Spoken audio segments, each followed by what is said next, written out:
Hi guys, today I want to talk about my recent experience with Concerta.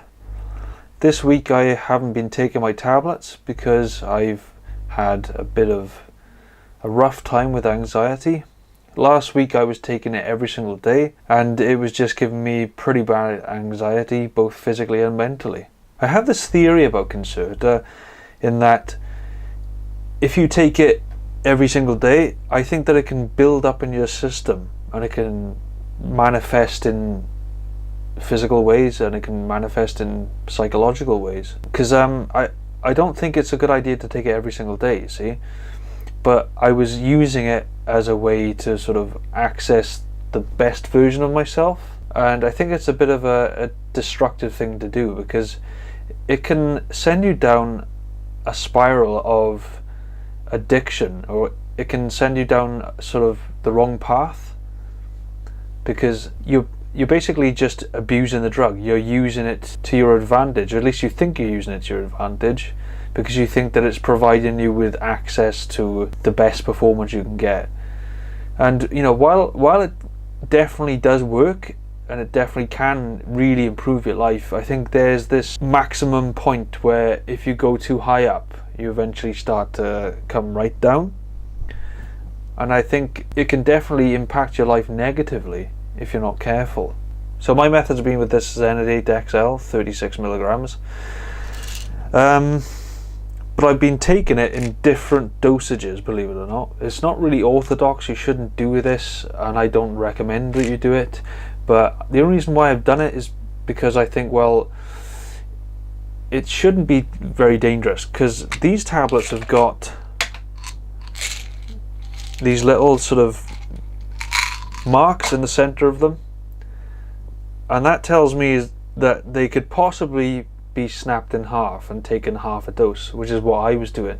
You see that there? Can you see the little line just where my fingertip is? Well, I was snapping those in half, and on certain days I wanted the full effect, so I just took the full dose like that, the 36. But then on other days I thought, well, maybe I can have half the dose, so I was just snapping them in half like that. So I've got two little, effectively 18 milligram tablets there. So that's what I was doing. I was using them, tailoring it to my week, or depending on what I wanted to do. Certain days, I think if I wanted my full intellectual capacity to be met, I was taking the full dose. But then on other days when I didn't need it, I was taking half the dose. Whereas I think that's where the problem lies, is if you take it on a daily basis, I think that it can actually build up in your system and it can manifest as anxiety. This is especially risky if you're the sort of person who has an addictive personality. Like, I am not really that kind of person, but I've definitely experienced bits of it in my life. Like when I was younger, I used to be quite known for being drunk, you know, the most drunk out of everyone, and that's because alcohol gives me a hell of a buzz. You know, I get a kick out of it, and even to this day I still struggle a bit with knowing when to stop. When I was younger I was a lot worse, but now we're not so bad because I don't really buy it much these days, and if I do, I usually just have 1 or 2 bottles of beer or something like that. So I've learned to manage that, but really I'm surprised I've never developed a full-blown addiction to anything. You know, I tried smoking as well, but I'd only do that with drinking, and I didn't want to do that because of the health implications, so I actually started vaping, and I vaped for a year, and I thought to myself, well, why the hell am I doing this? Why am I wasting my money on this pointless nicotine juice? So I just quit it, and actually I didn't really find it hard to do that, surprisingly. It took about a week to get off it, but then the symptoms were no longer. The main thing for me was avoiding triggers, like going out. So that's why I don't really go out partying anymore. I just, you know, I go to like the pub for just a game of pool and maybe a couple of beers, and that's it. I'll have maybe 1 pint and drive home, so then I have no choice but to limit how much I drink.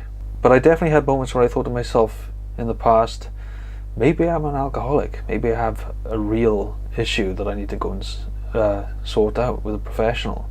But you know, I've tried drugs as well in the past. You know, hard drugs now and again on the rare occasion, and I've done things like marijuana, but I never really got hooked on any of it. I never really cared. I think it was because a lot of the times I'm just too scared to really get into something like that, because I know the dangers of it, so I just I stop it as soon as I can. But I think, you know, this Concerta is definitely something that can be abused. If even if you're not intending to abuse it, you can actually end up abusing it without realizing. I think the main problem is that I was mixing it with coffee, because I like to have my coffee. I love coffee, big fan, and I've actually started making my own, as in buying the coffee beans, grounding it, and putting it in a French press. I do that every morning. I have 1 cup a day. That's my treat. But I had this habit of having multiple cups of coffee a day, and it's no wonder that I've had anxiety issues and tension headaches, things like that. No wonder. So if you're going to combine other stimulants like coffee with this, you really better watch out. You better limit it, because I know from experience that it's going to make your anxiety 10 times worse. Withdrawal. This is quite a big one as well. Because this week I've gone unplugged, I haven't had any Concerta at all. I have noticed in the first few days I was pretty bad. If you come off this, you're likely to notice some nasty side effects, such as tiredness, depression. Maybe not depression, but you can at least feel down in the dumps and unmotivated, because you're basically coming off this stimulant and your brain is withdrawing from it. You know, your brain is craving it, so you build up this really unnaturally high level of serotonin in your brain, and then when you take that away cold turkey, you know, if you just stop suddenly like that, you're really going to notice the things like what I've just said, the tiredness and the lack of motivation and the low mood. You know, it's definitely can mess with you. I'm just looking at a website here about addiction and Concerta. Withdrawal from Concerta is similar to that of cocaine, but not as serious. Symptoms that manifest during this stage are also similar to those in withdrawal from other stimulants such as amphetamine, methamphetamine, Adderall and Ritalin. Without proper care, permanent damage, mostly psychological in nature, can occur. The best way to undergo withdrawal from a drug as dangerous as Concerta is via medical supervision. This is because attempting to quit in the wrong manner can result in severe health complications. For example, quitting cold turkey can trigger a rapid onset of withdrawal symptoms, which can have damaging consequences. This is why it's never advised to go through withdrawal on your own, as you won't have the expertise to taper yourself off the drug in the right manner. I think this is a good point, because I think next time that I want to stop using or have a break, I will actually taper off. I'm gonna just, you know, go down in the dose and then try to maybe replace with caffeine a bit and then stop. Types of Concerta withdrawal. Withdrawal comes in different stages, and you will experience them uniquely according to your level of addiction and personal circumstances. Symptoms of withdrawal include psychological and physical effects, which occur as a result of the drug's interaction with the brain and central nervous system. Duration of Concerta withdrawal. Concerta has a very short half-life, and symptoms may begin to manifest a couple of hours after your last dose. In general, you will experience the onset of withdrawal within the first 24 hours.